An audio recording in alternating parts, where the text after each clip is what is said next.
अगर कभी आपके शहर पर न्यूक्लियर अटैक हो गया तो आप क्या करेंगे? सोचिए, एक पल में सब कुछ खत्म हो सकता है। घर, लोग, सपने, सब राख में बदल सकता है। लेकिन क्या वाकई आप कुछ कर सकते हैं ताकि जिंदा बच सकें?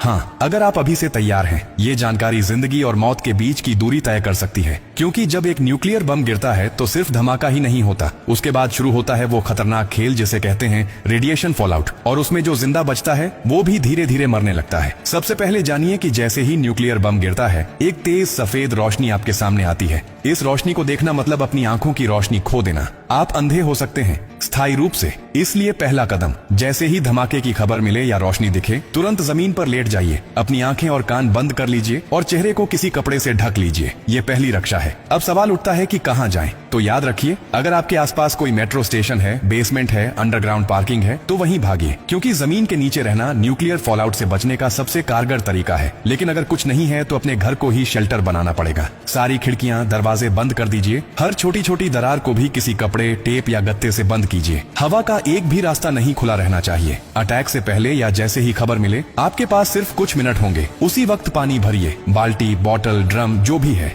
याद रखिए, अटैक के बाद पानी में रेडिएशन मिल सकता है। नल से पानी बिल्कुल मत पीजिए, इसीलिए पहले से स्टोर किया हुआ पानी ही जिंदगी बचाएगा। खाने के लिए ड्राई फूड रखें, बिस्किट, ड्राई फ्रूट्स, पैकेज्ड खाना जो बिना पकाए खाया जा सके। अगर गलती से आप बाहर थे और रेडिएशन में एक्सपोज हो गए तो जैसे ही अंदर आए, कपड़े उतारिए, उन्हें एक पॉलीथिन में बंद कर दीजिए और खुद को साबुन और स्टोर किए हुए पानी से अच्छे से धोइए। याद रहे, नल का पानी नहीं, सिर्फ स्टोर किया हुआ पानी इस्तेमाल करना है। न्यूक्लियर ब्लास्ट के बाद सबसे खतरनाक समय होता है पहला 24 घंटा। इस दौरान बाहर जाना मतलब मौत को बुलावा देना। इसीलिए 24 घंटे अपने शेल्टर से बाहर बिल्कुल मत निकलिए। अगर सरकार की तरफ से संपर्क हो जाए तो निर्देशों का पालन कीजिए। लेकिन अगर कोई सूचना नहीं मिले तो कम से कम 72 घंटे तक बाहर मत निकलिए। 3 दिन, सिर्फ 3 दिन अगर आपने सही तरीके से बिता लिए तो जान बच सकती है। और हाँ, टेक्नोलॉजी की भी तैयारी कर लीजिए। न्यूक्लियर अटैक के बाद एक इलेक्ट्रोमैग्नेटिक पल्स EMP उठती है, जो आपके मोबाइल, लैपटॉप, इलेक्ट्रॉनिक चीजें सब खराब कर सकती है। इसलिए एक पुराना एंड्रॉइड फोन, एक पावर बैंक और एक वॉकी टॉकी को एल्यूमिनियम फॉइल में लपेटकर किसी स्टील बॉक्स में रखें। ये आपको बाकी दुनिया से संपर्क में रखेगा।